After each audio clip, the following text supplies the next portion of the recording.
Hey guys, it's James here. It's been a while since I've done anything on the personal channel, and I wanted to kind of get back to that a little bit. Jeremy and I have been hitting it pretty good with the Carpe Critique channel, so if y'all want to go check that out, he's a friend of mine, and we just get together, shoot the shit on whatever topics we decide to do so that day. But anyway, what I want to do is sit down and talk about some of the stuff that I've been doing the last couple months. One of which is Persona 5. I can't tell you how much I love that effing game. I had come into it somewhat blind, other than seeing the trailers, and it was a joy to play. I am a big fan of JRPGs, but I really don't have the time to sit there and invest in something like that anymore. But I went on and pulled the trigger on this because I saw it on Amazon for $45 or $48 or whatever it was with Prime, with the Steelbook and all that shit. And I got it, and from start to finish, it kept me hooked for 104 hours. No, I didn't go and do all the side stuff. I didn't get everybody leveled up to 99. I didn't get all the high-end personas. But I did get to see the best ending of the game. And it was just a fun romp throughout Tokyo, throughout the metaverse, or whatever they called it. It's escaping me right now. And into the hearts of the evil bastards that you get to fight. And it had dick monsters. Granted, there was only two, but there were dick monsters, and who doesn't love a dick monster? Anyway, and it was stylish. Yes, there are games with better graphics, but the style that you see in this game is really second to none. It almost had the sign of this. It almost had the style of something like Jet Grind Radio or something like that. But if it was set 15 years in the future, the story was great. I love pretty much all the characters in it. It's fun to play. Even if you're one of those guys that doesn't have a lot of time and don't think they could get invested into the game, and you only have maybe 1 or 2 hours a week to play a video game, I would still say give it a shot. Try to give it some extra time. Send the wife and kids away for a weekend and sit down and play it. It will be worth your time, I promise. It's a great game. I can't give it a perfect score, but it was high up there and will more than likely be one of my top games of the year unless something else knocks it out. What the fuck? Is it really that hard to find the mini NES? Honestly.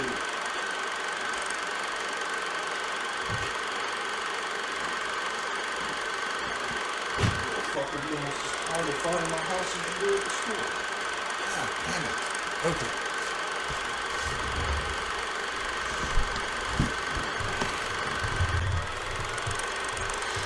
All right, I'm back. I had to go find the next thing I wanted to talk about because I forgot to grab it. This little son of a bitch right here. The NES Classic Edition.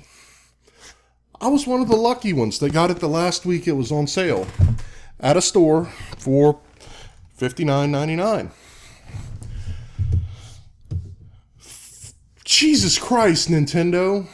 Why can't you just tell us something is going to be a limited edition? We're only making 2.5 million copies of this thing when you fucking release it. Seriously, guys. I mean, how hard would that have been? Because you couldn't find the damn thing. I mean, it was essentially a gamble. The only reason I got this is because I happened to go to Best Buy to look at random other things. And on the way out of the store, my wife said, "Hold on 1 minute." And she went and asked the girl behind the counter if they had any. So the girl behind the counter called up the back. They said, "Yeah, we have a box right here. We're supposed to put them out tomorrow." And they opened it up and brought one out for us, and we purchased it and went on our merry way. Nintendo is their own worst enemy, and they're just shooting themselves in the goddamn foot every time they turn around.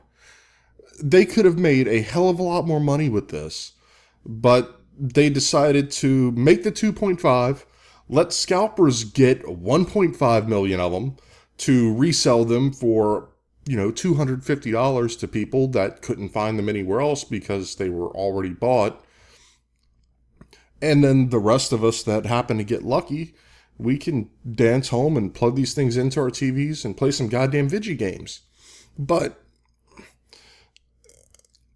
it almost seems like Nintendo hates their consumer base and that they hate money. And I don't think that's the case. I think they're just fucking naive. And that's all I'm going to say about it. I could get myself all worked up and, pissed off about Nintendo and their lack of the amiibos they've been putting out. And even the Switch, I think is... I honestly think they tried better with the Switch.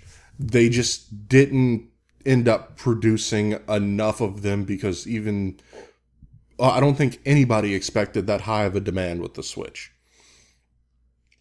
So I'm going to give them a pass on that. But everything else they've been doing... And come on, guys, you're a major company. Fire the person you have in charge of this shit and get somebody else that can more accurately predict the numbers of the things that you're going to be selling.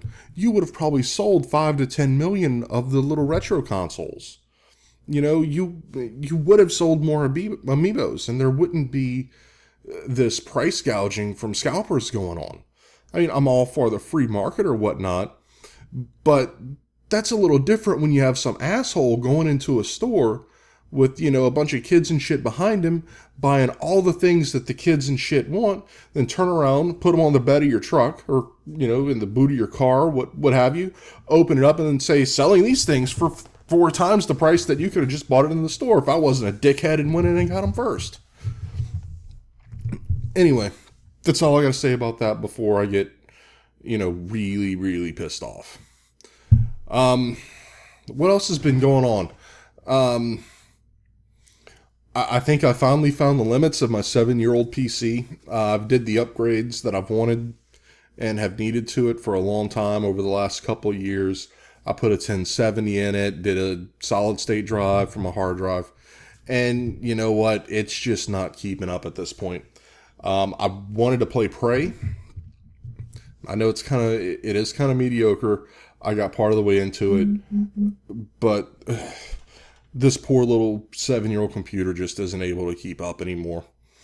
So I'm looking into pricing out a new gaming system and video editing station, and I'm going to see how that goes. I don't really know yet when I'm going to be able to do it, but it is something that I want to do.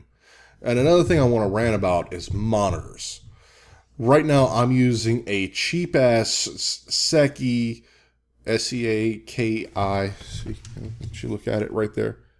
Just 1080p TV as my monitor, and it's terrible. It has been terrible. It will always be terrible. I've hated it since I put it up, but it was given to me for free, so I used it.